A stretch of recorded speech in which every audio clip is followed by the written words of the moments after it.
கோயில் நகரமாம் நம் காஞ்சிமா நகரில் உலக நன்மை வேண்டி ஸ்ரீ காஞ்சி காமகோடி பீடாதிபதி ஜெகத்குரு ஸ்ரீ சங்கர விஜயேந்திர சரஸ்வதி சங்கராச்சாரிய சுவாமிகள், ஸ்ரீ சத்திய சந்திரசேகரேந்திர சரஸ்வதி சங்கராச்சாரிய சுவாமிகளினுடைய அருள் முன்னிலையில் 2000 மாணவிகள் பங்கேற்கும் பிரம்மாண்ட மகா பாராயண கூட்டு பிரார்த்தனை வைபவம் காமாட்சி தாய்மடியில் பங்குனி உத்திர திருவிழாவின் ஒரு பகுதியாக 2000 மாணவிகள் ஸ்ரீ காஞ்சி காமாட்சி அம்மன் ஆலயத்தில் ஒன்றாக கூடி உலகிலுள்ளோர் அனைவரும் நலமுடனும் வளமுடனும் வாழ வேண்டி காமாட்சி விருத்தம், காஞ்சி கஷேத்திர தேவாரம், பிரபந்தங்கள் உள்ளிட்ட பாடல்களை ஒன்றாக இசைத்து பாடும் பிரம்மாண்ட கூட்டு பிரார்த்தனை வைபவத்திற்கு அன்புடன் அழைக்கின்றோம்.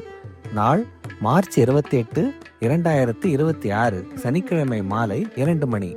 அனைவரும் வருக. அம்மன் அருள் பெருக, குரு அருள் பெருக.